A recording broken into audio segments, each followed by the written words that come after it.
నమస్తే, welcome to V3 news. లక్ష్యం సమాజైతం. నేను మానస. ముందుగా హెడ్లైన్స్. హోం మంత్రి అమిత్ షాతో ఢిల్లీ ముఖ్యమంత్రి అరవింద్ కేజ్రీవాల్ భేటీ. రాజధానిలో కరోనా ఉధృతిపై వివరణాత్మక చర్చ.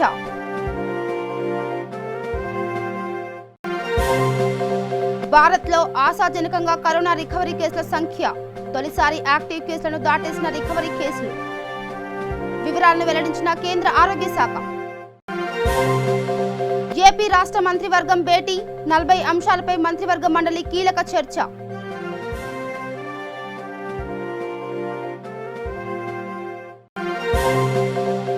ఏపీ రాష్ట్ర ప్రజలకు టీడీపీ అధినేత చంద్రబాబు బహిరంగ లేఖ. వైసీపీ దుర్మార్గాలను ప్రజలకు తెలియజేయడానికే లేఖ రాశానన్న చంద్రబాబు.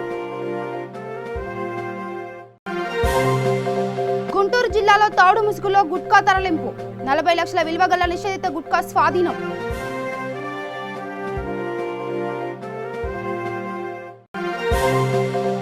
ఏపీలో ముమ్మరంగ నాటుసార తయారీలపై తనిఖీలు.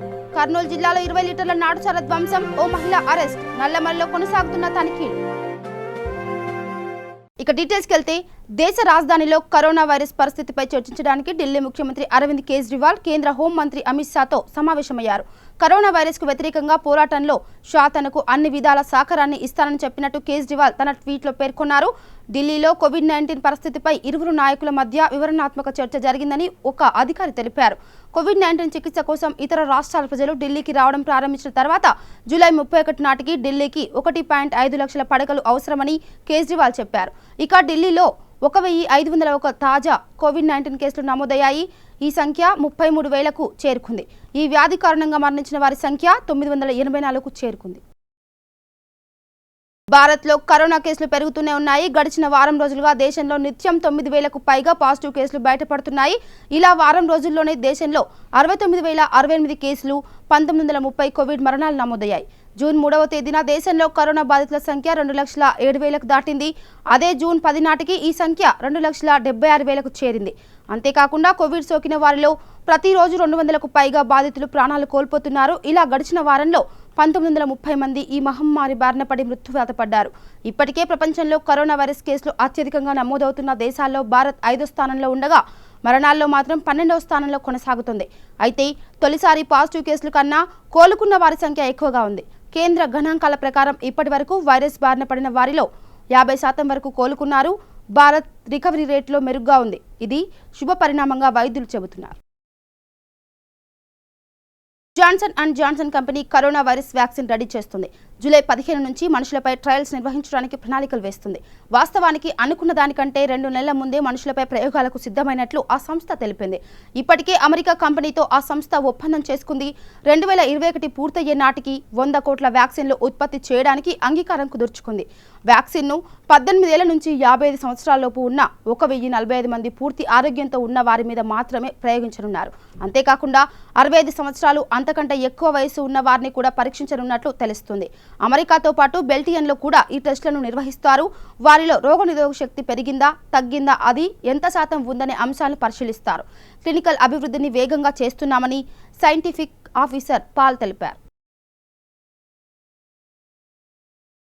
ఏపీ రాష్ట్ర మంత్రివర్గం భేటీ కానుంది. సీఎం వైఎస్ జగన్ అధ్యక్షతన సెక్రటరియట్లో ఈ మీటింగ్ కొనసాగనుంది.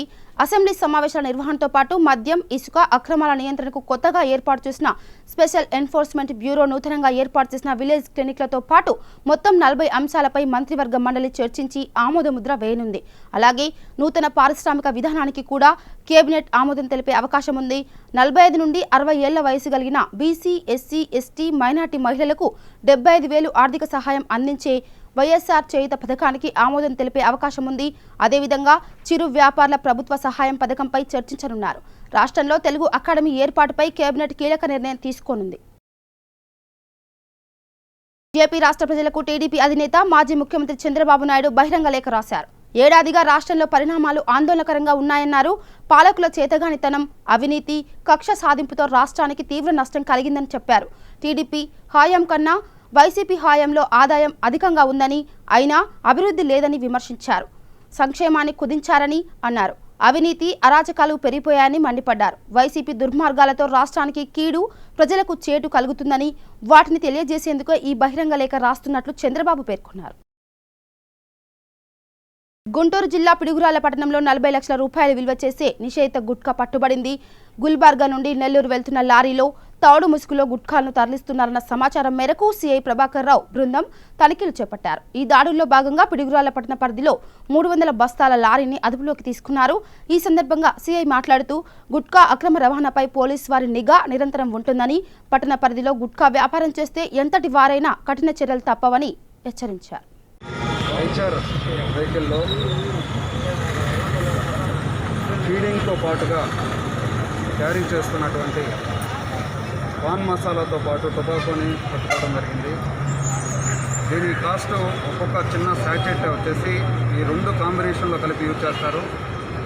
ఈ హాయ్ అనేటువంటి pan masala plus tobacco, chewing tobacco ఈ రెండింటిని కలిపి యూజ్ చేస్తారు. ఈ 2 కలిపి ఒక్కొక్క శాసెట్ 10 రూపాయలకి కలిపి అమ్ముతారు. ఈ రెండు కలిపి అంటే అది ప్లస్ ఇది కలిపి 10 రూపాయలకి అమ్ముతారు. అలాంటివి మనకి 150 బ్యాగులు దొరికాయి.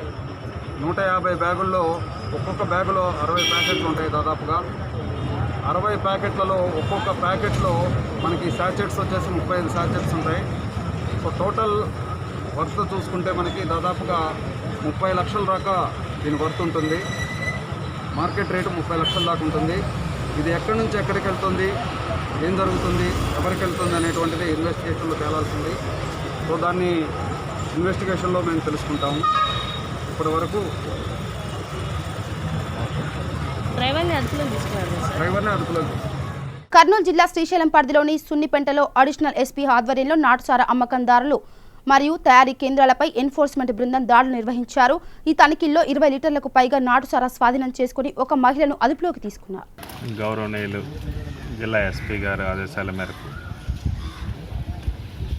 జిల్లా special enforcement bureau additional SP madam గారు ఆధ్వర్యంలో ఈరోజు సున్నిపెంట గ్రామంలో లంబాడి కాలనీ నందు మరియు సున్నిపెంట చుట్టుపక్కల ఉన్నటువంటి ఫారెస్ట్లో కూడా ఒక 4 టీములుగా బోత్ పోలీస్ అదేవిధంగా ఎక్సైజ్ సిబ్బందితో excise inspector, Srisailam inspector, Srisailam 1 town 2 town SIs special party అంతా సిబ్బంది అందరితో ఈరోజు ఇక్కడ కార్నర్ సెర్చ్ చేయడం జరిగింది.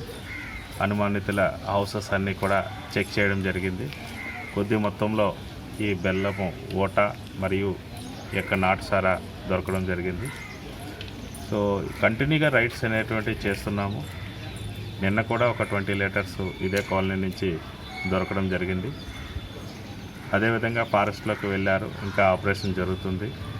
సో వచ్చిన తర్వాత మీకు రిజల్ట్స్ అనేటువంటివి చెప్పడం జరుగుతుంది. సార్, ప్రధానంగా ఈ దాడుల ఉద్దేశం సో ఇది జిల్లా వ్యాప్తంగా ఈ స్పెషల్ ఎన్ఫోర్స్మెంట్ బ్యూరో ఆధ్వర్యంలోని సో నాటుసారా మరియు అక్రమ మద్యము తెలంగాణ నుంచి కానీ ఇతర రాష్ట్రాల నుంచి కానీ వచ్చేటువంటి మద్యము, శాండ్ మీద వీటన్నిటి మీద ఎన్ఫోర్స్మెంట్ జరుగుతుంది. దానిలో భాగంగా రోజు కూడా నిన్న కూడా ఆత్మకూరులో నాగలూటుగూడెంలో జాయింట్ రైడ్ ఒకటి చేయడం జరిగింది. అదేవిధంగా నందికొట్కూరులో ఒక జాయింట్ రైడ్ చేయడం జరిగింది. కొత్తపల్లిలో చేయడం జరిగింది.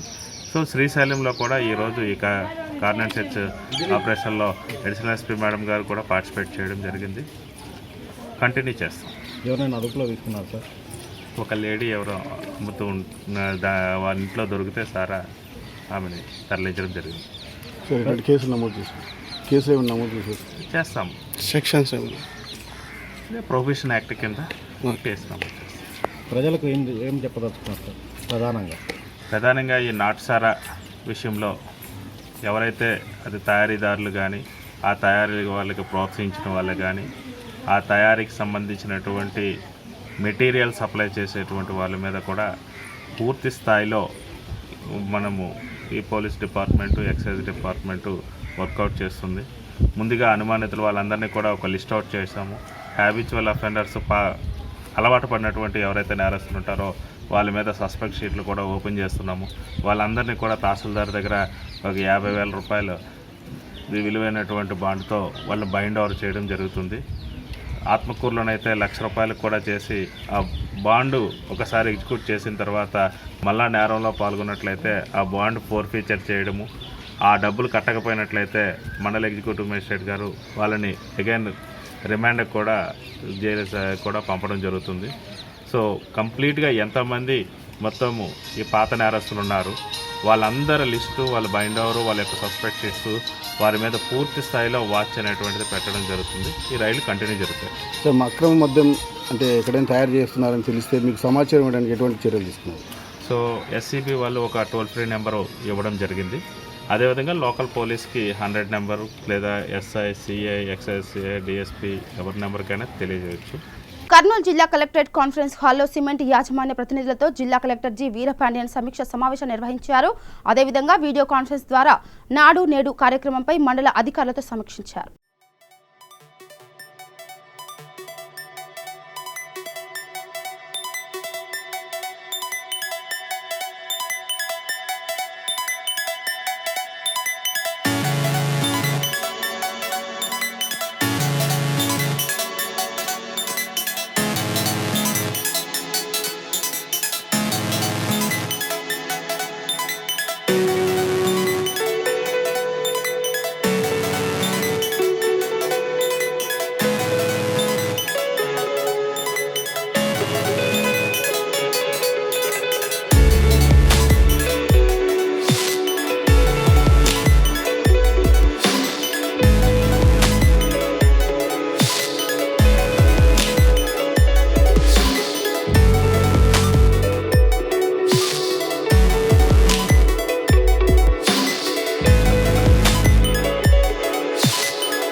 కర్నూలు జిల్లా పత్తికొండలో ఎమ్మెల్యే కంగాటి శ్రీదేవమ్మ, వైఎస్ఆర్ పార్టీ రాష్ట్ర కార్యదర్శి చెరుకులపాడు ప్రదీప్ రెడ్డి సమక్షంలో వ్యవసాయ మార్కెట్ కమిటీ చైర్మన్గా జిట్టా లక్ష్మీదేవి, వైస్ చైర్మన్గా కట్టారుకొండ నగరి మాధవరావు, పాలక మండలి సభ్యులు ప్రమాణ స్వీకారం చేశారు.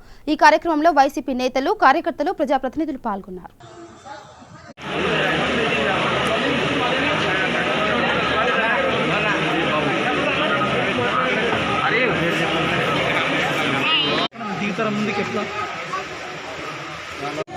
అంత ఇదిగా ఉంటే ఎందుకు మరి ప్రజలు మహిళలకు మోసం చేసిన చరిత్ర మీ అప్పటి ముఖ్యమంత్రి చంద్రబాబు నాయుడు గారు. మరి ఇప్పుడు జగన్ సంవత్సరం తిరగకుందే పొదుపు లక్ష్మి మహిళలందరూ కూడా సున్నా వడ్డీతో సుమారుగా 14,000 కోట్ల రూపాయలు ఈరోజు విడుదల చేసిన సందర్భాలు ఉన్నాయి. కాబట్టి ఇవన్నీ గమనించాలి. చూసి మోరలేక తెలుగుదేశం వాళ్ళు ఏదేదో వాగుతూ ఇలాంటి వాగుతూ ఉంటే ఖచ్చితంగా మనకి 23 సార్లు వచ్చినాయి. నెక్స్ట్ వచ్చే ఎలక్షన్లో 23 కాదు కదా, 2 తీసేసి 3 సీట్లు కూడా రావని చెప్పేసి ఈరోజు నేను వాళ్ళకి హెచ్చరిక చేస్తున్నా. కాబట్టి అసలు ఆయన చేసినట్టుగా ఒక ఎమ్మెల్యే స్థానంలో ఉన్నాడు. నేను చేస్తున్న పని ఏంటి, 10 మంది ప్రజలు చూస్తున్నారనేది జ్ఞానం లేకుండా ఒక మరి భారతీయ ఇసుక అని చెప్పేసి పెట్టడం ఎంత దారుణంగా ఒక మహిళల్ని కించపరుస్తున్నాడు అని చెప్పేసి వాళ్ళు ఒకసారి వెనక్కి చూసుకోవాలి. మరి వాళ్ళకి కొంచెమైనా గత ప్రభుత్వంలో మన గత సంవత్సరం ముందు వాళ్ళకి ప్రజలు ఎలా వైఎస్ఆర్ కాంగ్రెస్ పార్టీ అధినేత వైఎస్ జగన్మోహన్ రెడ్డి ప్రజా సంకల్ప యాత్రలో భాగంగా నాయి బ్రాహ్మణులకు, రజకులు, టైలర్లకు ఇచ్చిన హామీ మేరకు జగనన్న చేదోడు పథకం కింద అనంత వెంకట్రామరెడ్డి లబ్ధిదారులకు నగదు జమ చేశారు. ఇవన్నీ కూడా కేవలం వ్యక్తిగతంగా కూడా ఈరోజు జగన్మోహన్ రెడ్డి గారిని కూడా విమర్శిస్తున్నాయి. ఈరోజు మంచి చేస్తుంటే ప్రజల హృదయాల్లో శాశ్వతంగా కూడా జగన్మోహన్ రెడ్డి గారు శాశ్వతంగా స్థానం సంపాదించుకుంటాడని చెప్పేసి అడుగడుగునా కూడా ఒక సైంధవుల మధ్య కూడా వీరందరూ కూడా అడ్డుపడుతున్నాడు. ఈరోజు చంద్రబాబు నాయుడు గారు ప్రతిరోజు కూడా ఇంట్లో కూర్చొని పత్రికా ప్రకటన చేస్తున్నాడు. అరాచక శక్తులు అని చెప్పి అంటాడు.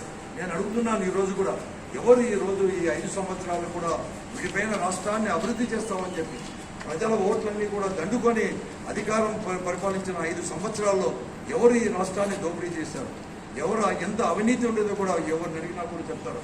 అందుకే మిమ్మల్ని ఈ రోజు కూడా అధికారం నుంచి దించివేసింది కూడా దానికే అని చెప్పేసి మీరా మాట్లాడేదని చెప్తే నేను అడుగుతున్నాను. ఈరోజు బహిరంగ సవాలు నేను అంతగా విసురుతున్నాను. జిల్లాలో కానీ రాష్ట్రంలో కానీ ఏ రంగంలో అయినా కూడా పోయిన 5 సంవత్సరాల్లో ఎంత అభివృద్ధి చెందింది, ఈ ఒక్క సంవత్సరంలోనే అభివృద్ధికి బాటలు అనేది కూడా ఎలా ఉన్నాయో చర్చించడానికి మేము ఎప్పుడు కూడా సిద్ధమే అని చెప్పి కూడా మనం చేస్తున్నాడు. అంతేకాదు ఈరోజు మరొక్కటి కూడా ఈరోజు చేస్తే ఈ రాష్ట్రంలో ఎవరు కానీ ఏ ఒక్క కుటుంబం కానీ నాకు ఒక సొంత ఇల్లు లేదు అనేది లేకోకుండా ఈరోజు ఉండాలని చెప్పేసి దాంతో ఈ రాష్ట్రంలో మొట్టమొదటిగా 25 లక్షల ఇంటి పట్టాలు ఇచ్చి ఇల్లు కట్టించాలి నిర్ణయం చేసుకున్నవారు ఈరోజు వారి సంఖ్యను బట్టి 30 లక్షల ఇళ్ల పట్టాలు కూడా ఇచ్చి వారందరికీ కూడా ఇంటికి ఇచ్చే కార్యక్రమాన్ని ఈరోజు రాజశేఖర రెడ్డి గారి జయంతి రోజైన జూలై 8వ తేదీ నుంచి కూడా శ్రీకారం చుట్టబోతున్నామని చెప్పేసి కూడా ఈ సందర్భంగా మనం లాడ్జీలో దిగిన ఓ జంటను బెదిరించి డబ్బులు వసూలు చేయడమే కాకుండా మహిళను వేధించినట్టు ఆరోపణలు ఎదుర్కొంటున్న అమరావతి ఎస్ఐ రామంజనేయులపై చర్యలకు మహిళా కమిషన్ ఉపక్రమించింది. ఎస్ఐతో పాటు ఆయన డ్రైవర్ సాయికృష్ణను అరెస్టు చేసి వారం రోజుల్లో ఛార్జిషీట్ దాఖలు చేసేలా విచారణ పూర్తి చేయాలంటూ రాష్ట్ర మహిళా కమిషన్ చైర్పర్సన్ వాసిరెడ్డి పద్మ ఆదేశించారు. ఎస్పీ ఆదేశాలతో తుళ్లూరు డీఎస్పీ ఇప్పటికే ఈ ఘటనపై విచారణ చేపట్టారు. ఎస్ఐ గత ప్రవర్తనకు సంబంధించిన నివేదికను కూడా కోరినట్టు మహిళా కమిషన్ కార్యదర్శి తెలిపారు. మరోవైపు ఆరోపణలు ఎదుర్కొంటున్న ఎస్ఐని Guntur rural SP Vijaya Rao suspend చేశారు. ఎస్ఐ అతడి డ్రైవర్ ఇద్దరూ ప్రస్తుతం పరారీలో ఉన్నారని, సత్ప్రవర్తన లేని సిబ్బందిపై కఠిన చర్యలు తప్పవని ఎస్పీ హెచ్చరించారు. ఆంధ్రప్రదేశ్ హైకోర్టులో పనిచేస్తున్న 3 ప్రభుత్వ న్యాయవాదులు పెనుమాక వెంకట్రావు, గడ్డం సతీష్ బాబు, షేక్ అబీబ్లు రాజీనామా చేశారు. వీరి రాజీనామా పత్రాలను ఈ నెల 8న అడ్వకేట్ జనరల్ శ్రీరామ్ ప్రభుత్వానికి పంపారు. న్యాయశాఖ కార్యదర్శి జి మనోహర్ రెడ్డి వీరి రాజీనామాలను ఆమోదిస్తూ ఉత్తర్వులు జారీ చేశారు. ప్రభుత్వ న్యాయవాదుల పనితీరుపై ఇటీవల నిర్వహించిన సమీక్ష సందర్భంగా 7 ప్రభుత్వ న్యాయవాదులు 14 మంది ప్రభుత్వ సహాయ న్యాయవాదులను మార్చాలని అడ్వకేట్ జనరల్ శ్రీరామ్ నిర్ణయించినట్లు తెలుస్తుంది. అందులో భాగంగా వీరు 3 రాజీనామా చేసినట్టు సమాచారం. ఖాళీ అయిన స్థానాలను భర్తీ చేసేందుకు గాను ప్రభుత్వం త్వరలో నోటిఫికేషన్ విడుదల చేయనున్నట్టు తెలుస్తుంది.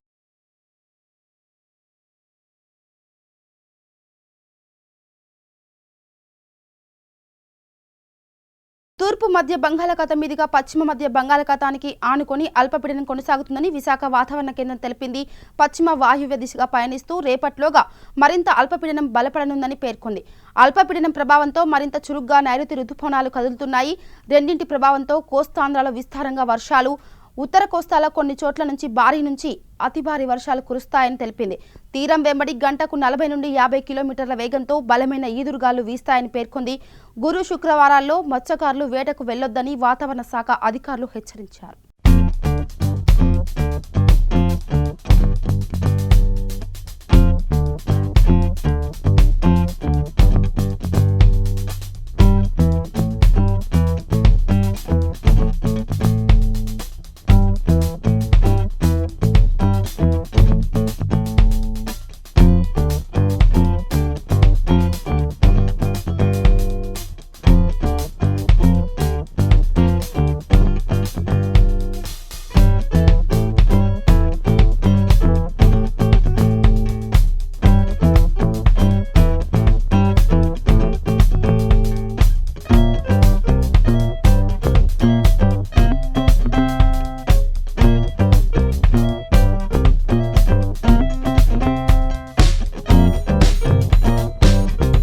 ఇచ్చిన హామీలను అమలు చేసే దిశగా రాష్ట్ర ముఖ్యమంత్రి వైఎస్ జగన్మోహన్ రెడ్డి మరో కీలక నిర్ణయం తీసుకున్నారు. వైద్య ఆరోగ్య శాఖలో ఖాళీలను భర్తీ చేసేందుకు గాను రాష్ట్ర ప్రభుత్వం సిద్ధమైంది.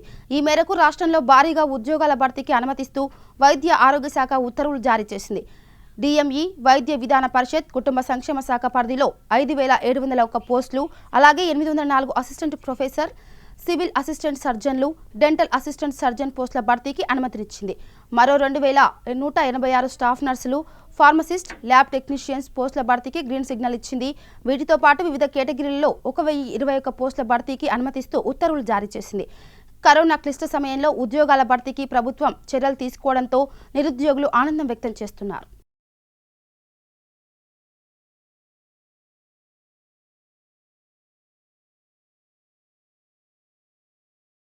ప్రభుత్వంపై బురద చల్లడమే పనిగా పెట్టుకుని చంద్రబాబు నిత్యం అసత్య ప్రచారం చేస్తున్నారని రాష్ట్ర గనులు పంచాయతీరాజ్ శాఖ మంత్రి పెద్దిరెడ్డి రామచంద్రారెడ్డి ధ్వజమెత్తారు. పచ్చ కామర్ల వాడికి లోకమంతా పచ్చగానే కనిపిస్తుందన్న చందంగా ప్రభుత్వం ఏం చేసినా చంద్రబాబుకు తప్పుగానే కనిపిస్తుందని ఎండగట్టారు. విజయవాడలోని క్యాంపు కార్యాలయంలో గనుల శాఖ ముఖ్య కార్యదర్శి గోపాలకృష్ణ ద్వివేది, సంచాలకులు వెంకటరెడ్డితో కలిసి ఆయన మీడియాతో మాట్లాడారు. ఇక బులెటిన్ ముగించే ముందు హెడ్లైన్స్ మరోసారి. హోంమంత్రి అమిత్ షాతో ఢిల్లీ ముఖ్యమంత్రి అరవింద్ కేజ్రీవాల్ భేటీ. రాజధానిలో కరోనా ఉధృతిపై వివరణాత్మక చర్చ.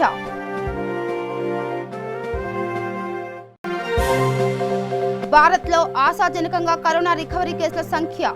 తొలిసారి యాక్టివ్ కేసులను దాటేసిన రికవరీ కేసులు. వివరాలను వెల్లడించిన కేంద్ర ఆరోగ్య శాఖ. ఏపీ రాష్ట్ర మంత్రివర్గం భేటీ. 40 అంశాలపై మంత్రివర్గ మండలి కీలక చర్చ.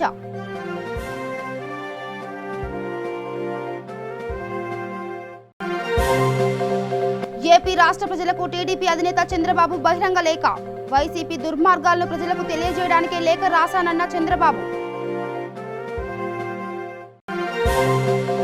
గుంటూరు జిల్లాలో తాడు ముసుగులో గుట్కా తరలింపు. 40 లక్షల విలువ గల నిషేధిత గుట్కా స్వాధీనం.